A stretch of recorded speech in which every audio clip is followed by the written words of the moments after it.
Я рад всех приветствовать. Сегодня у нас рубрика «Дайджест новостей» за последние 2 месяца по нашему проекту Phoenix Garden. Но вначале я бы хотел сказать, что мы с командой приняли в начале августа решение, что будем продвигать проект поэтапно, методично, не дожидаясь полной суммы инвестиций согласно нашей бизнес-модели. На сегодняшний день первый этап, он самый главный, это приобретение в собственность самого земельного участка. В сентябре были сделаны поездки на юг России, это Астраханская область, где было рассмотрено более 15 участков с представителями из местной администрации. Выбрано было потенциальных 3, но в конечном итоге у нас осталось 2.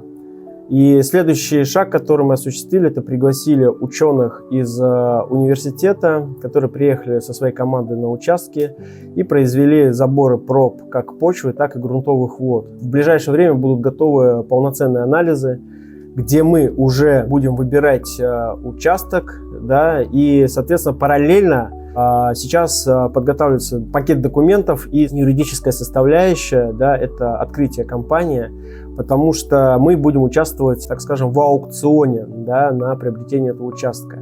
Данная практика очень хорошо распространена во многих странах, мы не исключение. И это нам с точки зрения экономической выгоды более интереснее, нежели приобретать участок через частные лица. Данный вопрос мы планируем закрыть до конца этого года и постараться уже где-то в декабре, также, чтобы заехала сельхозтехника, да, на участок и подготовила его к следующему сезону. Но, как мы все знаем, что у нас проект это 200 гектаров, да, то следующие 100 гектаров мы также продолжаем искать для реализации участки в других странах. И поэтому мы уже провели несколько онлайн-встреч с представителями тех или иных стран. Это и Малайзия, Вьетнам, Парагвай. Но это пока только первый этап, да, и, соответственно, мы будем продолжать дальше с ними общаться, находить какие-то общие цели и ценности. И, соответственно, возможно, в следующем году мы уже с кем-то из них начнем сотрудничать. У нас обновляется интерфейс нашего сайта. Наша IT-команда сейчас этим усердно занимается. Там будет добавлено, ну, все вы его прекрасно знаете, да, но уже будет добавлен новый член команды. Также добавятся новости, добавятся какие-то новые функции, да.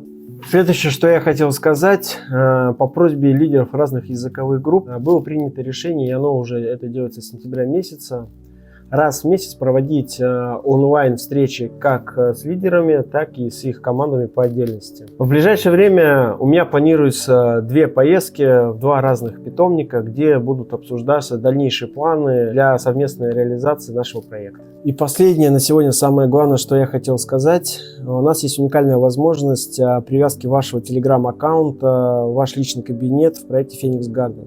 Тем самым это позволяет вам получать самую важную информацию в реальном времени в вашем чате. На сегодняшний день основные функции уведомления, которые уже доступны, это пополнение баланса, начисление партнерских вознаграждений, начисление подарочных долей, уведомление о совершении сделки по покупке долей, актуальные данные о балансе и количестве долей в вашем личном кабинете и мгновенное уведомление обо всех событиях в проекте Phoenix Garden. Также в ближайшее время появится еще несколько функций. Это об отказе самой верификации, подтверждение самой верификации, информация о номере телефона партнера, зарегистрированного в рамках первой линии партнерской программы, и сообщение о всех новых входах в ваш личный кабинет. Кроме этого, благодаря этой интеграции с Telegram Web 3.0 вы теперь можете спокойно заходить в ваш личный кабинет всего лишь одним кликом. Тем самым это упрощает и делает еще удобнее доступ ко всей важной информации по проекту Phoenix Garden. Поэтому подписывайтесь на все наши социальные сети, особенно на наш Telegram-канал, для более эффективного взаимодействия как с командой проекта, так и с проектом Phoenix Garden в целом. Ну а у меня на сегодня все. Я желаю нам всем успешной посадки и до новых встреч.